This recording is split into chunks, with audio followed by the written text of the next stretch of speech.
Hi, this is a quick look at the Cypress Analog CoProcessor Kit. It has a number of sensors and it has a PSOC, which is programmable system on chip. The PSOC is basically Cypress's flagship product, and they say that you can configure each pin as, for example, they have analog multiplexing and stuff like that happening inside. You just draw a schematic and then you can use each pin as, for example, an op amp, or you may use the same pin as a analog to digital input, or you may have a gain op amp wherein you can set the gain to 1, 2, 10. There's a limitation to the amount of things you can do, but it's quite extensive. In this particular kit, we have a number of sensors which are resistive, capacitive, and stuff like that. The objective here is to demonstrate how easy it is to interface such sensors with the SoC associated with this product. Now, my objective here is to use the PIR sensor, the temperature, the humidity, and the ambient light sensor, all combine them. And of course, there is the demo project available on the Cypress website, but I'm not going to use that. What I've done is I've tried to experiment with it. This is the first I've installed the PSOC Creator software, and I'm going to experiment with how to create a project with this thing. So we'll actually deal with the software and the hardware. Let's take a look at both of these things one by one. All right, let's take a look at the hardware. The hardware basically has two segments. So this part over here, this is the bigger PSOC 5 LP, which is used as a programmer as well as a bridge. And we'll take a look at the software part. This is really interesting and really good, actually. The other part is this little thing. This is the PSOC analog coprocessor. It has that analog functionality like operational amplifiers, ADCs, and then a Cortex M0 Plus processor on board. This little thing, it's a 48-pin QFN package. In addition to that, we have the sensors here. So these sensors are already connected to this little chip, and this little chip talks to the 5LP, which is again another PSOC, but it is used to program. And so this kit can be individually used as a programmer as well. You can use this for separate projects as well if you want to do that. Let's take a look at the schematic of this thing as well as the hardware diagram, and then we'll take a look at the PSOC software itself and how to configure all of these sensors, how to read all of these sensors. Then the last part would be to read the software. And then one of the interesting things that came to play was that the I2C configuration for this thing was quite easy. In order for me to exchange information between the board and the PC using their own proprietary I2C, easy I2C, that intellectual property core, and allowing some little software functions to copy data into a buffer and then send that data to the PC. And it was actually very easy to do. I was actually very impressed with that functionality, because normally when you use an Arduino or something, there's a lot of send a start bit, and it doesn't need to do all of that. You just drag and drop some stuff. We'll go through that, and let's see what's inside and how to program this thing. All right, so I am using PSOC Creator 4.0. As you can see, I've already opened up the design. This is I've already installed the kit files that actually came as a part of the package for the Cypress Pioneer kit for coprocessor, the analog coprocessor. So there are 1, 2, 3, 4, 5 of these project demos that are available. I've already opened the PIR sensing, and you can see that the blue wires exist on the analog coprocessor Pioneer kit, whereas these blocks, these amplifier stages, these references, and this counter and the ITC module, these are the modules that are actually available on the chip itself. So how does this work? Well, you have something called a component catalog where you can just drag and drop. For example, I want to drag a digital constant or a virtual multiplexer, or maybe something like a port pin, analog pin, digital pin, stuff like that. Just drag and drop and you get that. In addition to that, you have these blocks such as the ADC, the SAR block, and the amplifier block, the op amp. Here you can see if I double click this op amp, it gives me the programmable gain amplifier, or the PGA. All right, so you can you set the gain to 1 all the way up to 32. So the power bandwidth, you can set basic different parameters for the operation amplifier. When you click the data sheet, you get this big information sheet. You can this is a programmable gain amplifier, buffer high impedance sensor signals. What are the features for this thing? There's a laundry list of things you can do here. So you can set the gain, different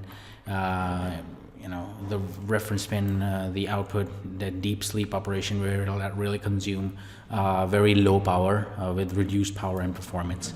So yeah, there's a lot of stuff actually available with all of these components. Now, what I've done is I've started off with this PIR project, and I've gone ahead and modified it.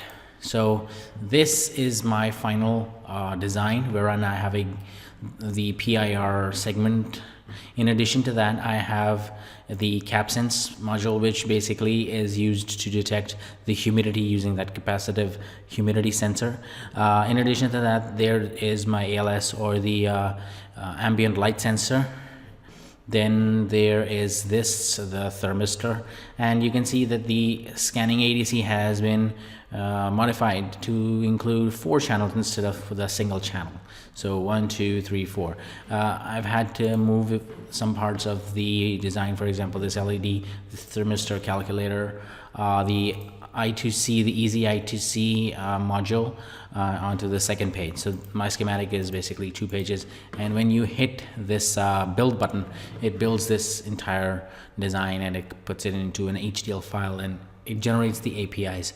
So Workspace Explorer shows you all of the different files available. So this is the capacitive sense stuff, the boot code, the I2C code. And one of the wonderful things about the I2C module is you just drag and drop. You don't have to worry about the pins and all that.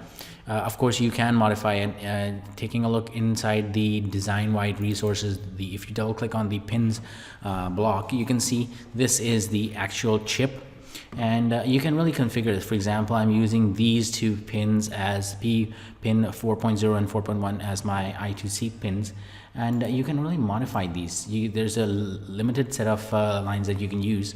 So I can use 40 and 41 as well. So this is 5.1 and 5.2.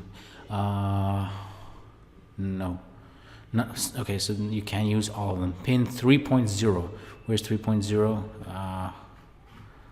Hold on, there we go. So I can use these 3.0, 3.1 as my lines as well. So you can see it says I can't do that because restricted function block. You get the picture. You can modify some parts of it. You can't modify all of it. Hold on. I think I can modify both of them if I want to. 3.0, so I want this to be 3.1. Can I do that? Okay, so that works out. There we go. So I can move both of these clock signals from these 2 to these 2, and the design will build.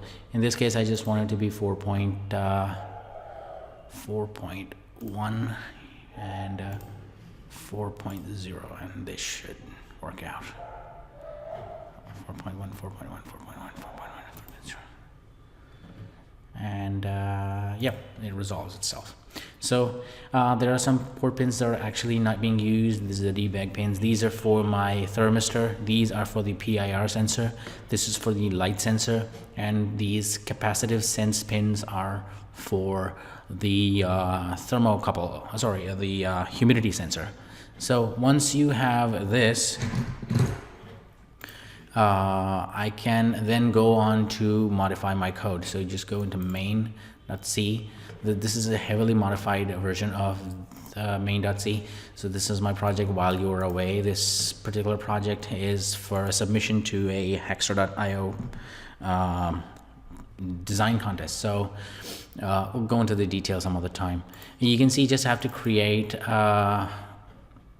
some functions for the capacity. I've just copy pasted from the 5 different projects, and you can see the main has most of the code that was that came with the demo, and I've just merged them all together. So what the ADC convert, thank you very much.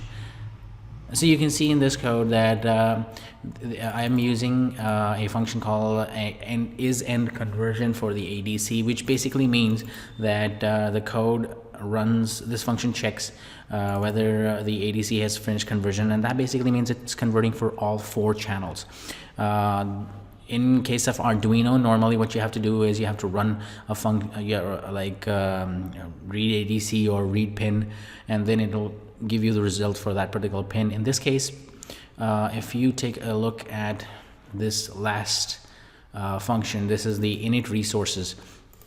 And so it's initialization of all of the available blocks. So you can see I'm initializing the I2C block, and this is for the PWM or the ISR block. This is the ADC, and starting the ADC and then starting conversion. We'll come back to this in a minute. Once you start this function, ADC start convert, it converts for all 4 of the channels, keeps on converting it, and stores them in their individual buffers. Then we have the reference buffer, the PV reference. This is my voltage reference. I have to start that as well. Then this is the reference enable. Then this is my amplifier, that one gain amplifier. This is a programmable gain amplifier. You have to start that using a function. This is the gain stage 2, and then the op amp that I'm using, I have to start that, and the capacitive sense module. So there's a start function for all of the modules that you use in your design. If you take a look at this, I have to run a function start this, start this, start this, start reference buffer. So that's hold on, that's this reference buffer start. So you have to start this op amp. That's a bit convoluted to me, but I guess it's a system for Cypress. I'm not exactly sure what's the logic behind it, but okay, start this, start this, start this, start all of these modules, and you're like, you can maybe you can stop them and save power or something, maybe, I don't know. Then once you're done with that, every time you have to call this function is the end of conversion. Now you might be thinking, you know what, this is like a different way of writing code. You could just run a conversion once and then save all the results and do the processing. Yeah, but then when you have the conversion happening all of the time, so it's better to have the latest conversion results rather than use stale results if some of these calculations are long, or maybe it takes you know, something takes a lot longer to process, and then you have stale readings. So I just, since the ADC is converting, all I need to do is just check whether the conversion is completed for, say, the ambient light stuff, and then I get that results, the ADLS channel. And I've already created macros for that. So there is a PIR channel, that's 0. This is my reference channel, part 1. My thermistor channel 2, and the light sensor channel 3. The capacitive sense is happening in different functions, and these are the 2 functions. I've already copy pasted these from the demo code. I have no idea what they're doing, but yeah, okay, it's sensing some capacitance. It's using some kind of formula to calculate it. It's okay if it works. Right now the concept is to get off the ground as soon as possible. So there is a section for all of them, and at the end of each section, calls the function enter critical section, which in RTOS terms would probably mean that it's disabling all the interrupts. Then it checks whether the I2C bus is active. If it's not, then it will update the variable in that buffer, and then exit that critical section. Now, this to me was a very good thing, because in normal I2C terms you have to do a couple of things if you want to send data via I2C. Here all you have to do is just create a buffer. If you take a look at the init function, there we go, the init resources, all I have to do is say start I2C and then tell it that I have an I2C buffer, and that's about it. And it basically uses that structure to stored data, and whenever somebody from the external world accesses I2C bus and says, hello, I want this byte of data, it'll just pick up that data from the buffer and pass it along, and there, everything else, what the mechanics of it are opaque to the user. I don't know what's going on in the background, but it works, so I'm pretty confident about it. So that's something really good. Then this is my structure. I've defined this pack structure, which has all of these parameters that I can pass on via I2C from my board to any master device, such as the PC, or it may be a Raspberry Pi, or it may be an Arduino, and yeah, that's about it. So just a quick look at the code. I'll just step through it. Just starting with my project.h. These are my macros. I've already exported into to a different file. Prototypes. This is my buffer of initialization for the I2C bus. Some local variables all the way from start to end. Then interrupts enable for the PSOC chip. Calling the start resources, init resources function, and then my infinite while loop or for loop. Check this if somebody is actually send a command, because the PIR code actually has the capability for you to send a command saying, you know what, I don't want the detection to be this much, I want the detection to be higher, and the way it's achieved is by setting the gain of the preamplifier stage right here. This one, so you can set the gain in software, so you can send a command, change this gain from 1 to 2 to 5 to 32 all the way, and you can have a PIR sensitivity increased by that much amount. Anyways, just that's about it. Then I have the PIR conversion, checks for the PIR values. What's the previous value? Is it greater than the threshold value? Set an alarm, set the LED, and then update the buffers. All right. Then we have the similar function for ADC conversion for the ambient light sensor. Similar interrupts, store the value in the buffer and close that. Similar function for the temperature measurement for the thermistor. The code is basically copy pasted from their demo. And the last is for the capacitive senses. The capacitive sense scan busy. Is it not busy? Okay, it's ready. Then just call that function. These are the two values, and these are the two functions that I don't know what they do. I've just copy pasted them from the demo code, and that's about it. So that's simple. That's not too much. Just running this small short piece of code, and you have the entire project working. All right, let's connect the board to this thing, and let's see if we can get it to work.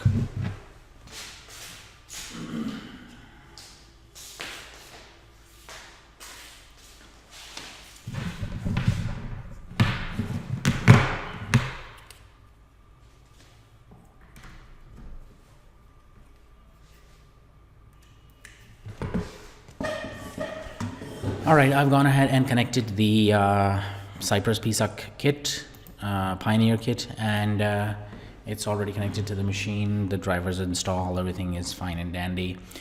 Now, in order for me to get that data, all right, so let's take a look at my macro. So this is the function that is, so the first byte is going to be detection distance, which I can update using an I2C command. I'm not going to do that. Then there is the sensor raw value. Then there's this motion detected, all right. And then there's the temperature value, the voltage across the thermistor, ambient light value, so on and so forth.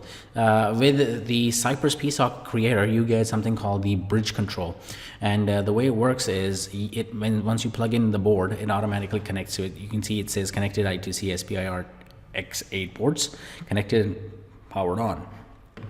Now, the way it's gonna happen is I want to read stuff. So it's the first character R signifies a read operation. 08 is the address. Here, let's take a look at that. I2C slave, and there we go. So the primary slave address is 0x08. So it's the 8 is the address of my board. Then an X is for 1 byte of read. So 1 byte, 1 byte, 1 byte. So if you take a look at the structure, you can see 1 byte, 2 bytes, 2 bytes, 2 bytes, 1 byte. So 1, 2, 3, 4, 5, 6, 7, and the 8th is motion. So 1, 2, 3, 4, 5, 6, 7, and 8. So how you do this is you go into the chart menu, variable settings, and you create variables. One is for motion, illumination, the current, temperature, the voltage, RTH, humidity, and you can set the sign if it's available, the kind of variable you use. For example, this is the unsigned integer 8, 1 byte, so unsigned integer 8 byte, so no sign bit here. Then you can use the at motion, and it will copy the data when it performs a read operation. For example, if I click the send command, so it's returning yes, 08, acknowledge, 03, 04, and you can see that this comes out to be 00, which means motion is not been detected. Let me put my hand in front of the PIR sensor. Now my hand is in front of the PIR sensor, and once that happens, you can see that it's now motion set to 1. Then it's since my voltage across the thermistor VTH is 2 bytes, so it's the 0th byte and 1st byte. So that means it's a 2 byte variable, and 0 byte and 1 byte. And this is kind of counterintuitive, but it kind of works, so I'm okay with it. So I'm one variable VTH, one variable RTH, one variable for temperature, one variable for current, one variable for illumination, 4 bytes for, let me see, 4 bytes for humidity counts, capacitance, and then this is the humidity. And the humidity is again 2 bytes. And I don't want to read the raw counts, reference, capacitance, so I'm just leaving that. And a P means acknowledge. So you can run this over and over again. If I send the command, I'm getting no motion detected, and really you can make a lot of sense from a lot of this stuff. So just going to click into chart and then repeat. So what it's doing is it's repeatedly running the same command over and over again. If I put my hand in front of the PIR sensor, you can see that the red line just popped up. That means the motion has been detected. All right. In addition to that, the illumination is this blue line. So if I wave my hand in front of the sensor, you can see the illumination goes down while the PIR sensor just detected my hand. If I take my hand away from the PIR sensor, 5 seconds, 4, 3, 2, and 1. There we go. And after 5 seconds, it goes down, and the illumination is pretty much constant. Let me just switch on a lamp. I've just switched on a lamp, and you can see, whoa, there we go, the illumination just popped up. And switching off the lamp, and that's gone down again. The same way you have humidity, there is, there's a plot for everything. So that means this tool is actually pretty nice, but what we need to do next is, instead of using this bridge control, I want to access the same data using an Arduino. So the next exercise will be, instead of using this, let me just stop this, instead of using this control panel, now what I want to do is I want to use the same 2 pins. Now the pins that I am using are pin 40 and 41. So I want to use these 2 pins to talk to my PSOC on this Pioneer kit, and I want to access that data from an Arduino. So that's something that I'm gonna do in the next video.